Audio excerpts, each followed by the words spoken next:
Stories that are untold, underreported, and all-out inspirational. Carey Pena reports. Hi, everyone. I'm Carey Pena. Thank you so much for listening to Carey Pena Reports on iTunes and Stitcher, and for watching us on Facebook and YouTube. You can always connect with us at Inspired Media 360 and, of course, online at inspiredmedia360.com. We focus on this podcast on sharing stories that inspire. In studio today, Eric Gregory.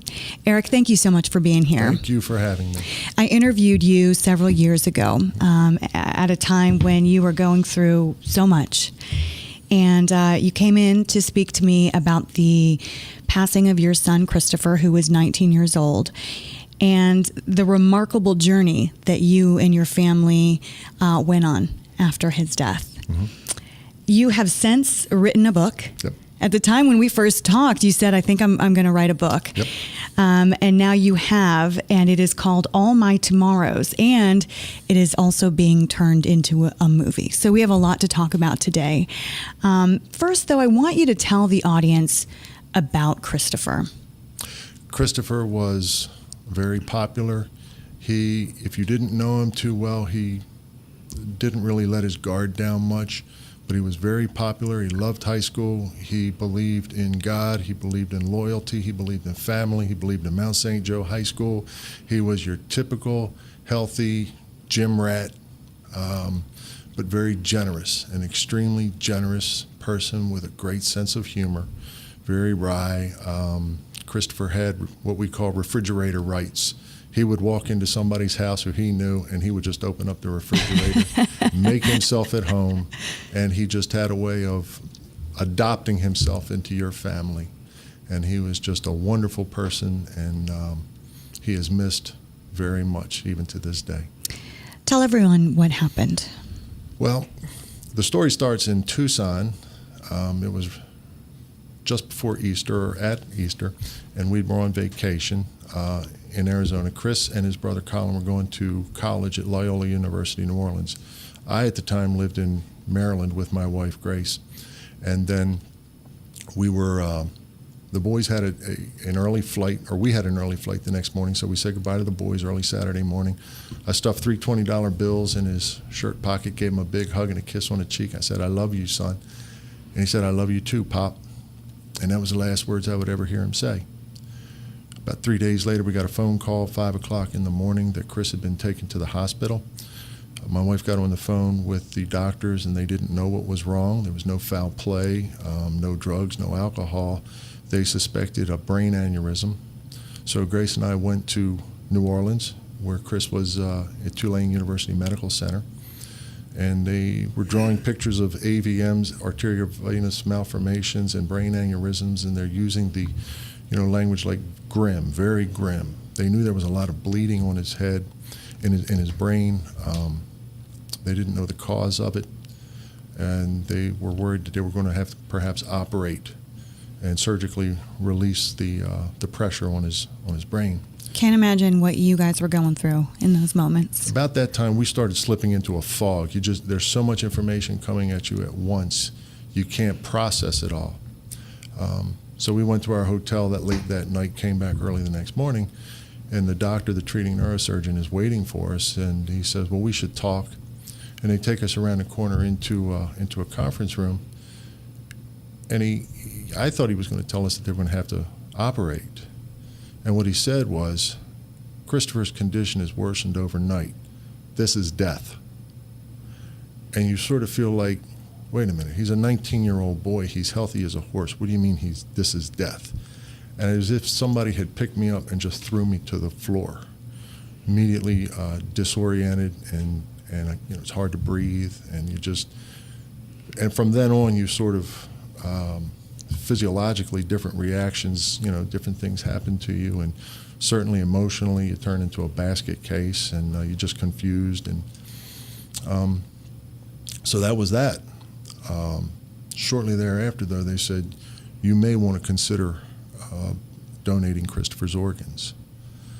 And that sort of represented this little pinhole of light this one little hope that you're in this very dark room and you can't see anything because of all the circumstances and all the bad news you've been handed. But wait a minute, an organ donor. And there's this little pinhole of light. And so that was Tuesday. We had to go through an apnea test, all kinds of neurological exams that he had to go through, releases and interviews and lifestyle interviews and tests and more tests. And then finally, on a Friday morning, we gathered around Christopher one last time, said some prayers, and then that was it. Then they took him to the operating room and donated his organs. But before they took him away, I'll never forget the transplant coordinator from the Louisiana Organ Procurement Agency, a guy named Joe, says, "Mr. Gregory," he goes, "there's planes flying all over the country tonight because of your boy." And he was right. We would come to find out later on that there were planes flying literally from the Bahamas to Jacksonville, from Florida to New Orleans, Shreveport, all over. How many lives were saved? 5 lives. 5 lives that night. Gosh, I know your story. It still brings tears to my eyes, just even hearing you retell it. But what struck me so much when I first met you and when we had the opportunity to talk was that in that moment of tragedy, like you said, you're in a fog. I mean, no words to describe what parents must be feeling in that moment. But you guys were able to see the lives that could be saved.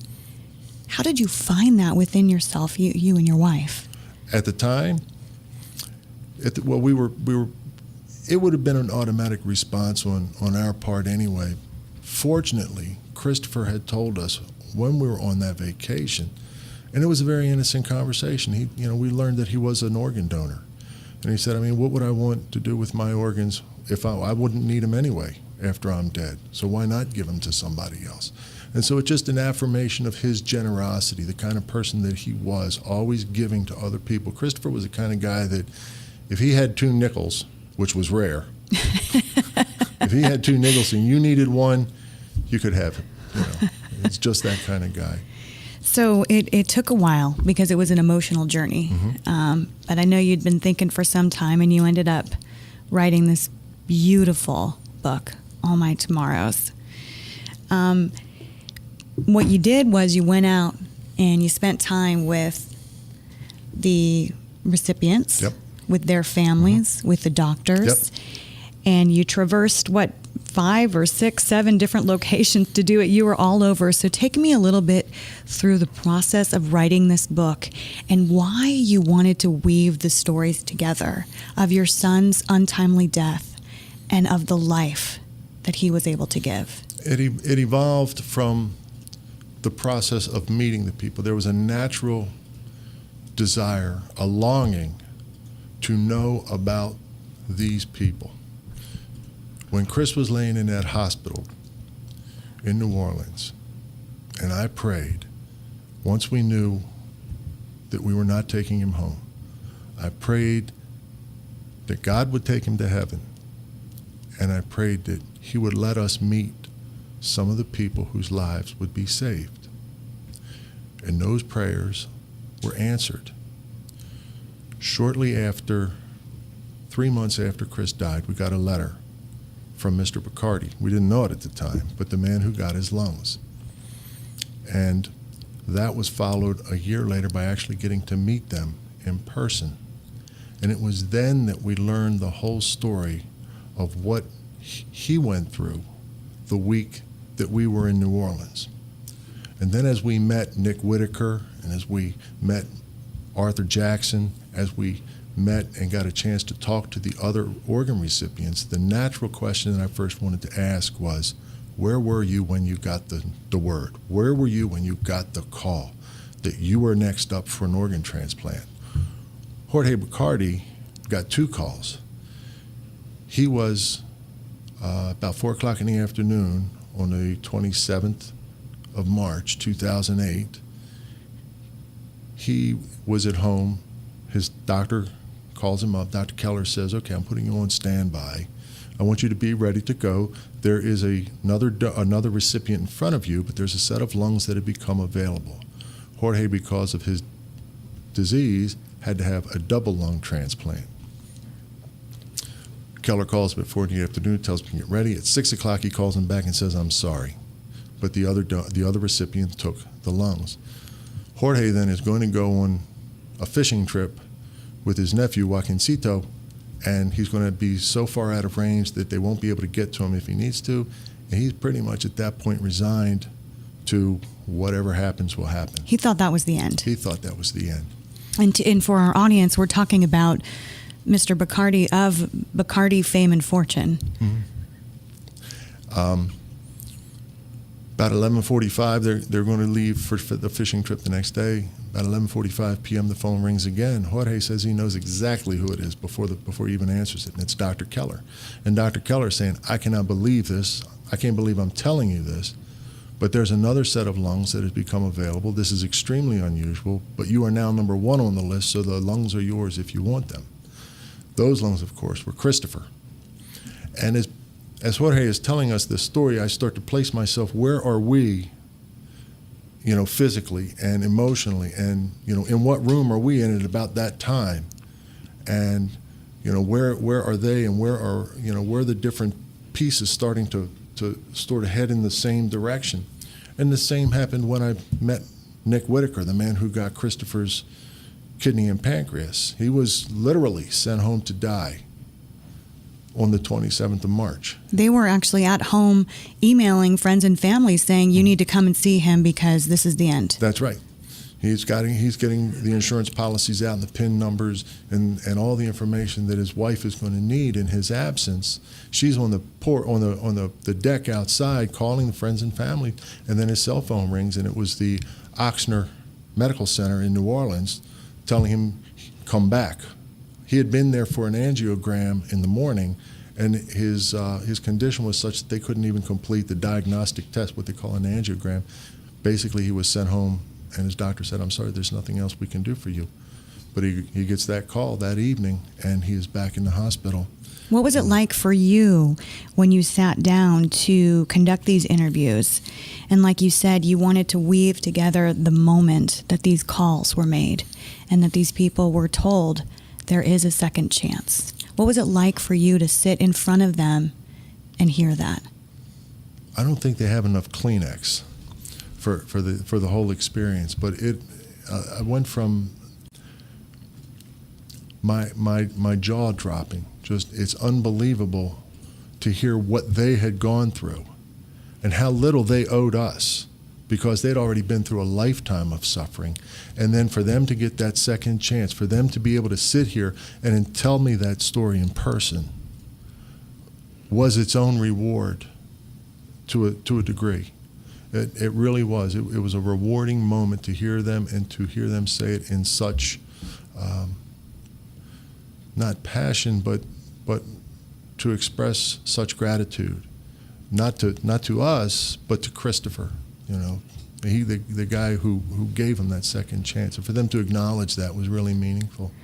You said in an email to me, "I wrote the book to honor my son so the world doesn't forget Chris. I also wrote it to support the cause of organ donation and to dispel some of the myths surrounding donation and transplantation. And I wrote it to encourage other families dealing with the loss of a child. I think in a country that seems to concentrate on conflict and animosity, this is a story about something good and decent." There are so many good, decent people that we met in the process who make me want to be a better person. So many of the physicians that I met, so many of the doctors and the nurses, we're still very close to the nurses that cared for Christopher. They're just good, decent people. And when the time comes, I think people want to do the right thing. They want to do the right. They want to be a good, decent human being to another when they have an opportunity. And they just make me want to be a better person. You wrote about Mac Jackson, an African-American gentleman who received Chris's heart. And you said, "If the heart of a 19-year-old white boy beating in the chest of a 65-year-old black man doesn't give you hope, then you don't know what hope is." That's so true. We got a chance to meet Mac Jackson July of 2015. And I tell you, the world never met a more beautiful human being, a kind, humble gentleman. Absolutely. We went to lunch together, and when Mac took off his hat to pray and bowed his head to pray, I was humble. And I'm sitting there and I'm thinking, there's an interconnectedness between all of humanity. And we need to spend more time recognizing that and recognizing what we share in common. We have more that unites us than there should ever be that divides us. All the stuff that happens on the news, who kneels for the national anthem and who wants to destroy who on Facebook, that's all noise. Love matters. Life matters.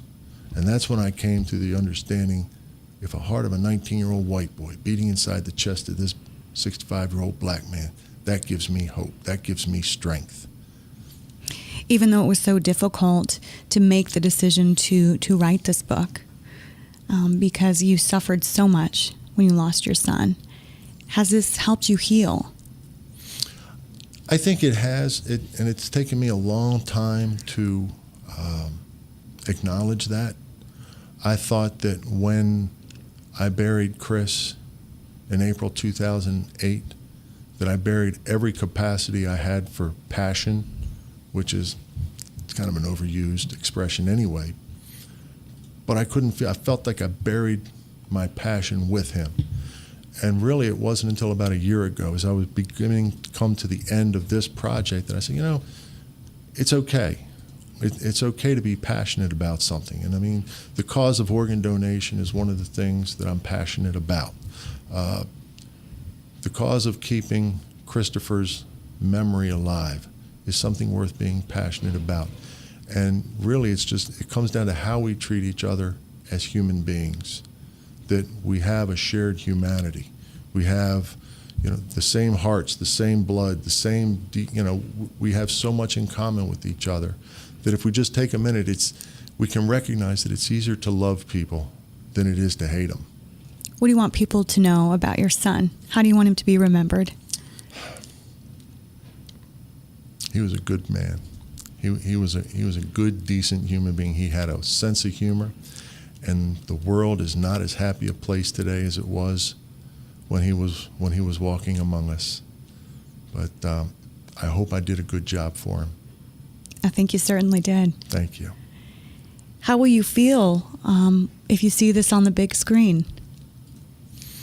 Again, I don't think they'll have enough Kleenex.